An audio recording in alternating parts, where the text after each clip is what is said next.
அது நீங்க தான் சொல்லணும். நீங்க தான் டிவியில போட்டீங்க.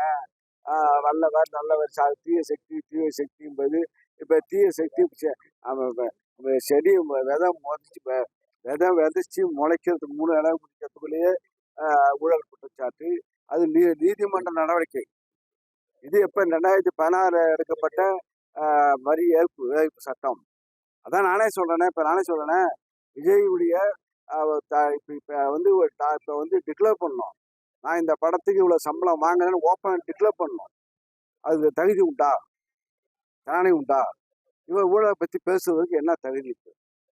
ஒரு படம் இந்த படத்தை நான் இவ்வளவுக்கு சம்பளம் வாங்கினேன் டிக்ளேர் பண்ண சொல்லு. இதை வரி ஏற்பு செய்து இப்ப நீதிமன்றத்தால் இப்போது ப்ரூஃப் அனுப்பிடுத்துங்க. ஆக தவறு செய்கின்றவர்களை கூட இருக்கின்றார்கள். தவறு செய்கின்ற ஊழல் செய்தவர்கள் அவர் இருக்கிறார்கள். இப்ப அந்த எல்லாமே அத்தகையவர்கள் இவர் வந்து மற்றவர்களை பார்த்து இந்த சக்தி முளைச்சு 3 இலை வாரத்துக்குள்ளேயே இந்த சக்தி தீய சக்தி தீய சக்திங்கிறாரு. இப்ப யாரு தீய சக்திங்கிறது இப்போ வந்து நீதிமன்றமே நடவடிக்கை எடுத்துச்சு. நீதிமன்றமே இப்போ நடவடிக்கை எடுத்துட்டு அவர் பணம் கட்டணும், வரி ஏற்பு செய்து உண்மை, அவர் 1,5 கோடி பணம் கட்டணும். 18 கோடிக்கே 1,5 கோடி ஏமாத்தினார். அதுக்கு முன்பாகவே கார் வாங்கியது ஊழல், கார் வாங்கியதே ஏமாற்றிருக்கிறார். ஏமாற்றுகாரன் வந்து நாட்டை ஆண்டால் என்ன செய்வார்கள் என்பது மக்கள் புரிந்து கொள்ள வேண்டும்.